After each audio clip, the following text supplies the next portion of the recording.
let's talk about calculating the electric field for a few shapes. I know what you're thinking. You're thinking that, well, we already have Gauss's law. What more could we possibly need in life? And that's mostly mostly true. But it's good to see how a little bit of logic and just brute force mathematics and vectors can still solve a lot of problems. So we're going to go over rings, probably disks, and probably lines as well.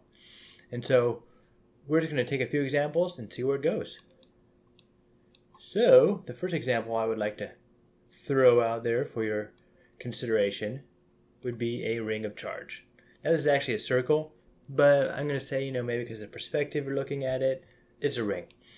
And let's say, for example, we would like to know the electric field at some distance above the ring, specifically here, where this is above the center. About how much above the center? Let's say Z above the center. There's a ring of radius R, and there's some sort of linear charge, we'll say lambda, which gives us a small amount of charge for a small amount of length around the circle. I will say it's positive. That way all the arrows point away for the electric field. Makes life a little bit simpler. Okay, so without Gauss's law, how would we approach this? And we'd start by looking at a small piece of the ring. Let's say this piece right here. So we would say, all right, how does this small piece, which we know is positively charged, how does this affect the electric field at this point? Well, it would probably go up that way, because you just draw a straight line like we would with Coulomb's law. And then we look at a small piece over here and points the other direction, point over here, points towards us and upwards. Long story short, everything except the vertical component is going to cancel out due to symmetry. So let's look at this as if this small point was a point charge. So we'll say that the electric field, we'll say a small bit of electric field equals K. I'll say delta Q. Yeah, I'm good with that. For a small amount of electric field will give us K times a small little amount of charge times R squared. Where this R is different than the other R, that R is specifically, can I use an actual line? I could use an actual line. Might not be purple though. That is not, okay, there we go. Close enough. I'm good with that. I can work with that. That will be R. So, is that where we want to go? Okay, yeah. So first, we know we have lambda, which is the linear charge density. And we will rewrite this guy real quick to do delta L, put a lambda over here, equals delta Q. And we can plug that in for our delta Q down here. So we get a small amount of E, electric field, equals K lambda, yes, lambda, delta L, which is a length, over R squared. Okay, so now let's find out what this R value is. So this R value is going to be the hypotenuse. So we use the Pythagorean theorem. I know that probably bothers people, which is why I say it that way. You probably can't prove me wrong. Who speaks ancient Greek? Ancient Greeks? It's a dead language. Is it a dead language? I don't know. I should do more research before I say these things, which may or may not be true. Though, it's the excitement of not knowing if it's true or not which makes it exciting. All right, so the radius is going to be length times width, a squared plus b squared, length squared times width squared, r squared plus z squared. Those are all the same things. They're synonymous. That's why I said it so many different times. And then, so this will be k lambda delta L over z squared plus r squared. And you see that I left it squared since we already have a squared component here, and it's just convenient. But I also said that everything except the vertical component will cancel out. So we'll have theta here which will be the same as theta for this triangle. And we're looking for the vertical component. So this component right here, we're looking for the vertical component, which will be this component there. So it will be sine of theta. And we'll relate these to similar triangles. And we'll say a sine of theta equals, from SOHCAHTOA, opposite over hypotenuse, opposite over hypotenuse, which in this case is z over z squared plus r squared square rooted. So what we want to do is we're going to take this electric field that we get and multiply it by sine of theta. By sine of theta, which we know, which we just figured out, sine of theta is z over z squared plus r squared square rooted. So rewriting this, we will have k lambda little delta L for length, and that's the length along the circle, times a z, which I'll put the z in there, and we'll have z squared plus r squared, this is supposed to be a big R, r squared to the 3 halves.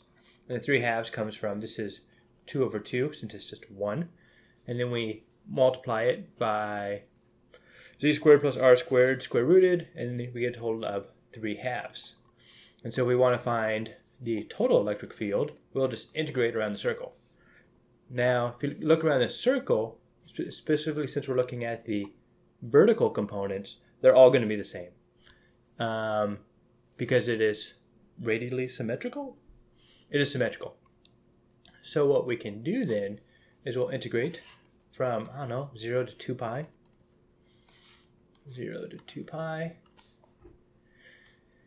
And so we will get the complete electric field.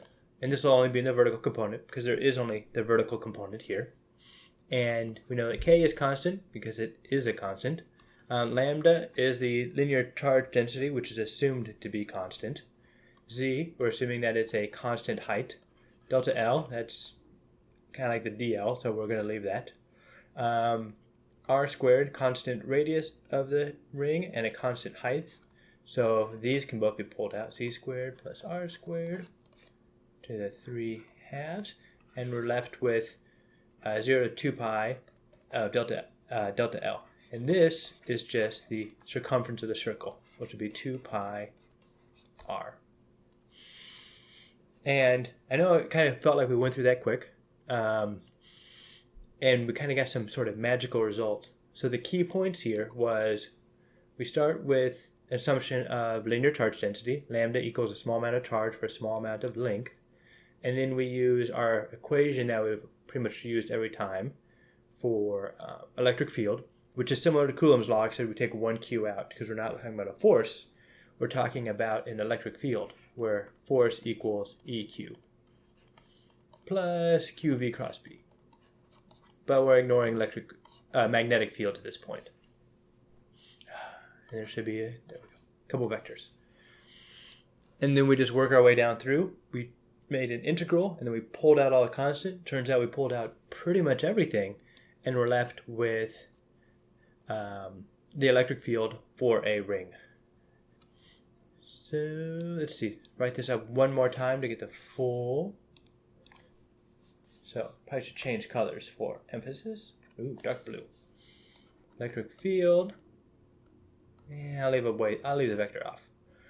Equals k lambda z, where z is the height above the ring, times 2 pi r all over z squared plus r squared over 3 halves. I am surprisingly satisfied with that.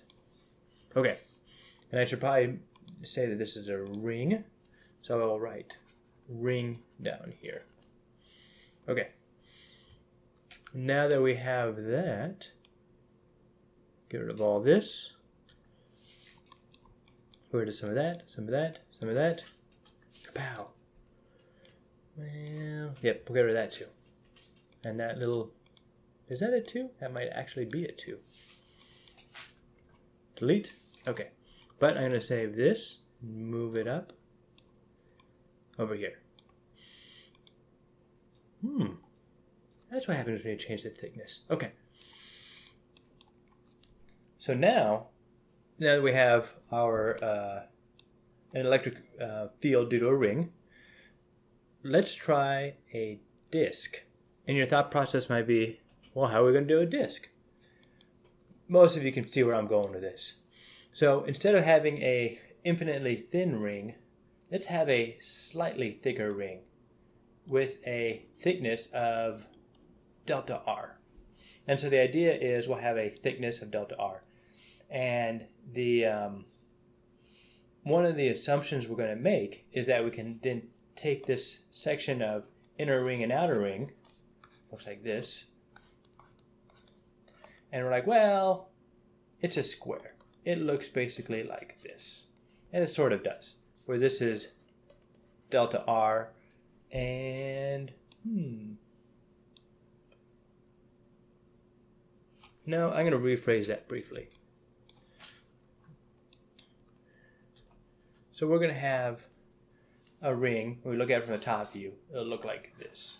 And the thickness will be delta R. And then when we unfold the ring, it would look something like this, because it'd be curved and it meets the curve. But we're going to approximate it as if it was this square. And if we make the delta R small enough, infinitesimally small, that's a pretty reasonable approximation. So what we're going to do then is we're going to take our rings and we're going to integrate it, the ring,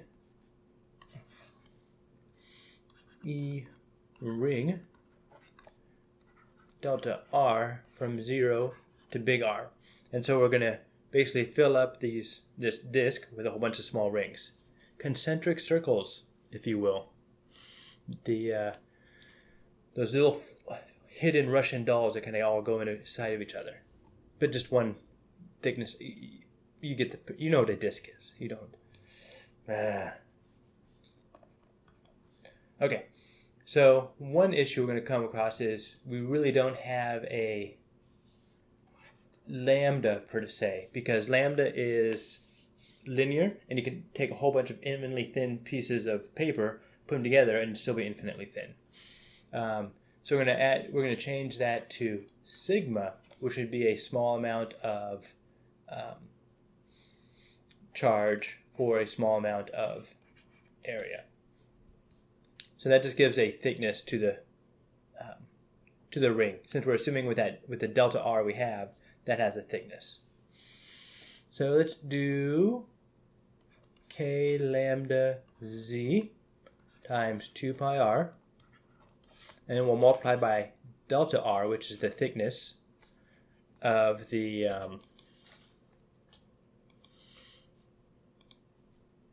ring. This is supposed to be sigma.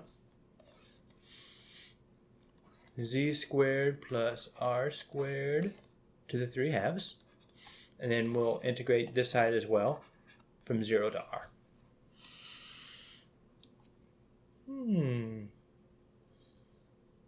I think we can do this. Can we do this? We can do this. Confidence. Okay. So now we're going to start pulling out things that are constant. So the things that aren't going to be constant here is R, since we're integrating from 0 to R. Before we could say R was constant because it was just a ring. Maybe the other direction. Either way. You got it. Okay. So we're going to pull this over. Up. So let's do K sigma, which is a small amount of charge for a given area. Small amount of charge for a small amount of area. Delta R. And you see how I'm kind of, my notation is terrible when it comes to D's versus deltas. That's okay. I don't mind. Maybe you look down on me for that. I will take that looking down and frowning upon. My notation is atrocious, and I should feel bad about that. Okay. So, we're going to solve this through substitution.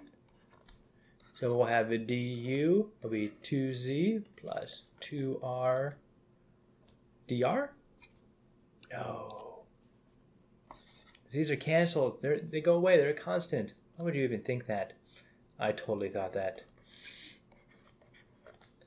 So 1/2 du equals r dr. Sounds like a pirate type thing. Okay? Does that seem reasonable? That does seem reasonable. Okay. Equals k sigma z 2 pi. And then this becomes the integral. And I'll leave off the limits of integration because I don't want to convert them over. And we'll move out of 1/2. And then we have u to the negative 3/2 times du.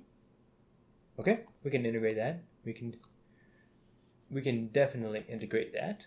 So k lambda z 2 pi over 2, which I'll just cancel those out. And then we will get u to the negative 1/2, and then we'll divide by 1/2. And then we will be a negative, which means we'll switch the limits of integration when we get there, which means our 2 comes back over here. So we have negative k sigma z.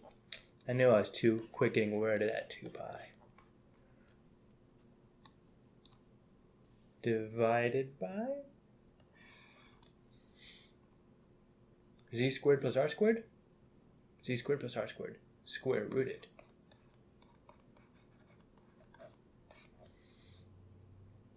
One-half. Okay. And this goes from 0 to r. But then I don't like negative signs, so I'll do it from 0 to r.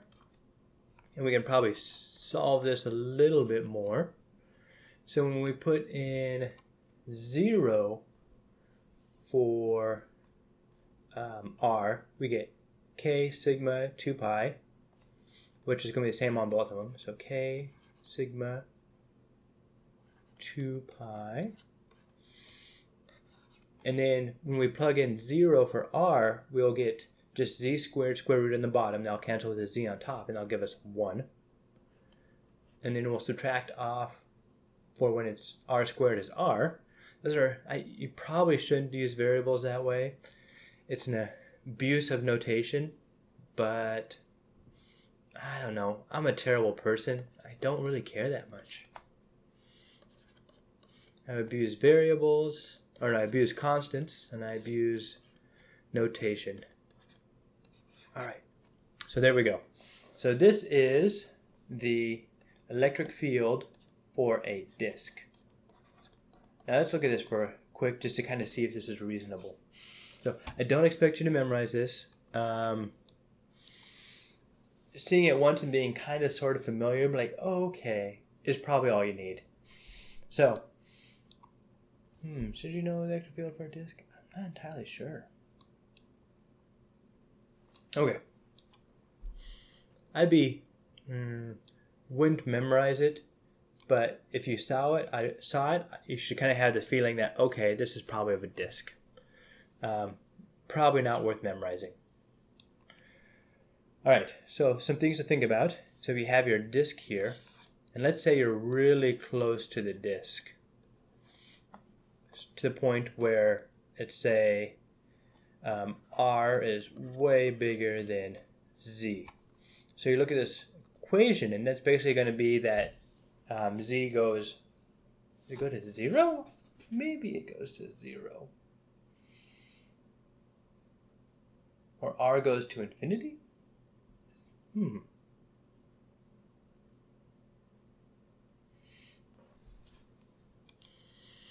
So if Z goes to 0, this whole second term disappears, because then you have 0 over R squared. Well, so then all you're left with is k sigma over 2 pi, which we've mentioned it before. K is just 1 over 4 pi epsilon naught. So then you would have sigma 2 pi over 4 pi epsilon naught. And then the pi's cancel, you get a 2 here, and you get sigma over 2, I leave the 2 there, epsilon naught. I'm not sure why that's there.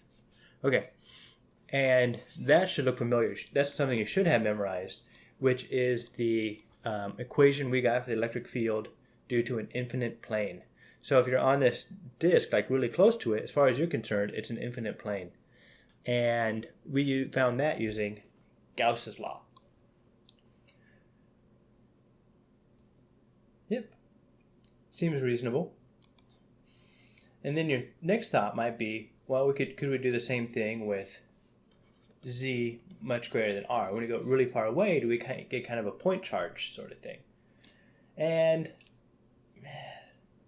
sort of, not really. It's difficult because you basically then say that, okay, r goes to 0. You get z squared square rooted, which is z. They cancel out. The 1 cancels with the 1. But not really, because there's still a little bit of r. And it gets really small, and you get 0 here. But inside the sigma is sigma equals a small amount of q for a small amount of area, and so you kind of have an r hidden in there as well. And it does make sense if you look at z goes to really big compared to r. Like if you get really far away from this disk, then you can kind of see that, okay, the electric field is going to drop down to 0, but it's not obvious that it would then act as a point charge. So, and that's because you have a r relation inside the sigma. So that is the idea behind a disk, behind finding a disk and ring electric fields, and that's doing it with just vectors and integrations, and what you would, if you're just kind of thrown on a desert island, what you would kind of think to do on your own. I don't really expect you to know or memorize this. This is mostly kind of give you a warm fuzzy that vectors and integration still works, even though you know Gauss's law. So I would not worry too much about being able to repeat this or even memorize it. Just get kind of the general idea that, okay, if you start with your linear charge density or your sigma, which is a small amount of charge for a small amount of area, you can separate it out and then do integrals and look at all the arrows and integrate it together, and you can come up with the right answers. So the next one we want to look at is a line. So let's say we have a line that goes like this, and make it a little bit thicker so it looks more imposing, and then we'll choose a point. Let's choose a point right here, a little bit off-centered, but still there. And we'll call this an angle alpha, and we'll call this one angle bravo. We'll call this 0. We'll call this B. We'll call this negative A. And then this will be Z. Not too straight. I usually like it to be straighter, but oh man, that is terrible. Okay, I'll redo that. And then get rid of that little guy right there. Come on. Select.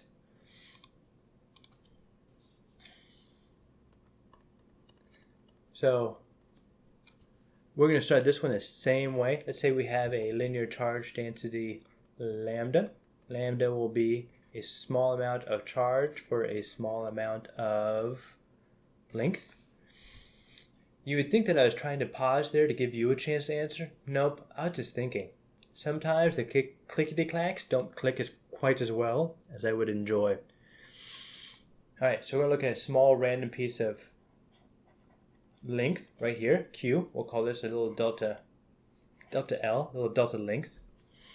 And we want to find out what is the electric field due to that L or charge. There's a conversion factor, lambda. So we're going to say small amount of E equals K, small amount of Q over R squared. Okay? And we'll draw in R right here. So this R will be the radius. And so let's find R first. So I'm going to ignore the side-to-side factors for now. I'm just going to find the vertical factor. So what you're thinking is, well, there's more charge on this side. It's going to push the electric field off to the right or left.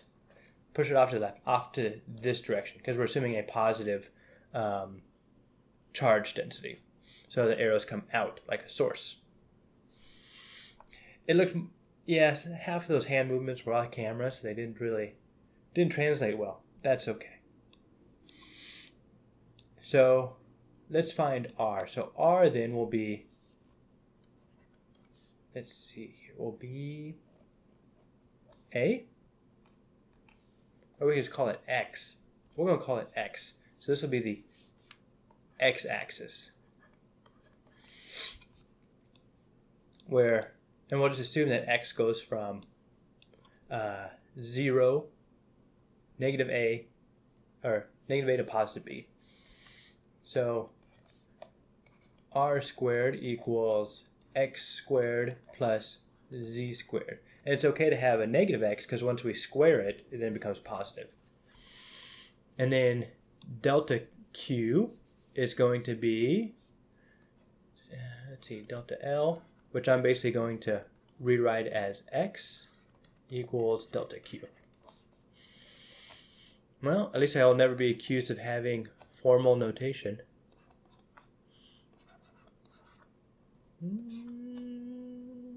X squared plus Z squared. Rewrite as X as I promised. And we'll go from negative A to B. And then we'll also integrate to get the total electric field. Okay? And one thing we're going to have to take into account is, as X goes up this way, similar to last time, this is going to be theta. We want the sine component. So we're going to have to multiply this by sine of theta, which is still opposite over hypotenuse. SOHCAHTOA. Yep, SOHCAHTOA. And then the opposite in this case would be Z. And we're just using similar triangles here. Over X squared plus Z squared to the 1/2. 1/2. Z. SOHCAHTOA. Yep. Yep. X squared plus Z squared. Zoom in a little bit. My handwriting looks even worse when it's zoomed in on. And I'll put little parentheses around that so we get an idea. And whoop, negative A to B. Actually, I'm going to not erase this, but move it over so I can factor out some components. So K and lambda will factor out. Z probably does too, because Z doesn't change, it's just the vertical height. And what we're left with is a delta X over X squared plus Z squared to the 3/2. And then that's basically just dx. I'm going to leave it as delta X right now while I discuss this. Okay, so before we had something similar with the ring. And you're like, oh, excellent, we'll just do substitution. Well, before with the ring, we had a radius up in the numerator. And so we could take the substitution and it would help cancel that out. This time we don't. And so the question then becomes, all right, so how do we solve this equation with basically a square root in the bottom? And some of you may have guessed it. We do a, I'm not going to actually do it. We do a trig substitution. So this would be x equals the tangent of theta. And we do a trig sub, and we kind of work our way down, and we go through, and we eventually get a result. So I am just going to write up the result, though, without going through the calculations, because even though trig substitutions are a valuable part of life, they're not. You're not going to be expected to do this on the AP exam. So we're going to get k lambda over z after we get everything done. And then it'll be, make sure I get this right, x over x squared plus z squared to the 1/2. And this will be from negative a to b. Yep. And then when we expand this out, we get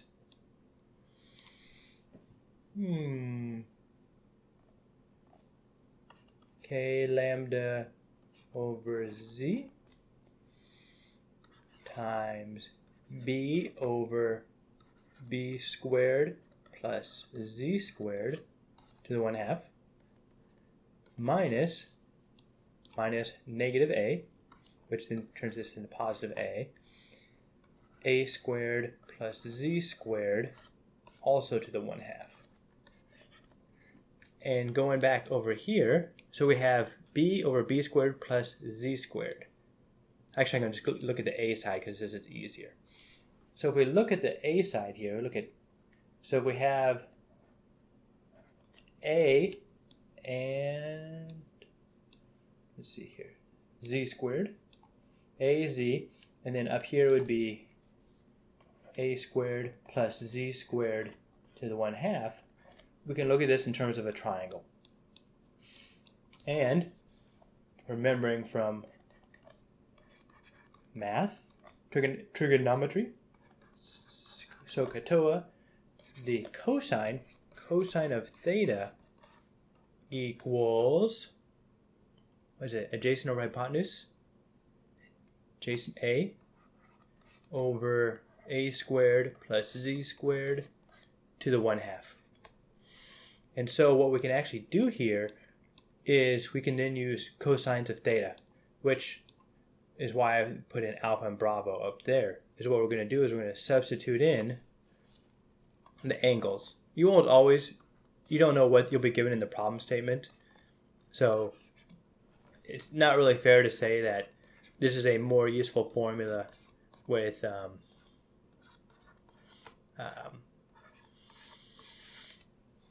alphas or bravos or A's or B's. It's just a different formula, and different formulations are appropriate for different circumstances. Delicious. Okay, so a couple things to say about this before we move on. This is just for the vertical component. We could do something similar and get the horizontal components, and then we add up the vectors and find vectors. Not worth your time, at least not at this point in life. This is mostly just a demonstration of warm fuzzy that vectors still work in life. But let's look at see if we get an infinite line. So if we have an infinite line, then we already know the equation for that. So have a line like this, and here's alpha, here's bravo. Alpha will be about bravo, which will be about 0. And so when we plug those into the equation, what we get is, probably should change, there we go, to show that we have moved on to a new concept, or at least transition to a new concept. You'll get cosine of 0 plus cosine of 0, which will be 2, which will be 2k lambda over z. An electric field for an infinite line we already discussed, I'm pretty sure we already discussed. If not, then now I am telling you, is 2k lambda over r. And this is probably something that's worth memorizing if it's not already memorized. This is the electric field for a line, and it's outward. And it decreases linearly based on radius. And also, you don't have to worry about the left-right component, because since both sides go to infinite, they're both considered symmetrical, and therefore they cancel each other out.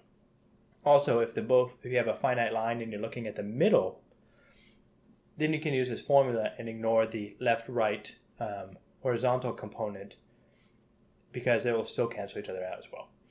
And so it's kind of nice to be able to look at this infinite line, look at this and see that it's, when you take it to its extreme, it gives you the same equation as an infinite line. So when I memorize things, I actually would rather memorize this equation than the 2k lambda over r, because I think this one's slightly more versatile, and it gives you a little bit more intuitive idea of how it works. And that 2 just comes from the 2 cosines of both sides, equaling 1 and then adding up to 2 when taken towards infinity. So a lot of times you'll see on tests when they say a long line, what they really mean is pretty much infinite. So you consider infinite and you use the electric field of a line is 2k lambda, which is the linear charge density, over the radius, which is the distance from the line. All right? This is the last we're going to talk about for electric fields for a little bit. Next, we will go on to potential, which is a whole new concept. Not a whole new concept. It's a new concept and a way to help broaden your horizons. Thank you much. I will see you next time.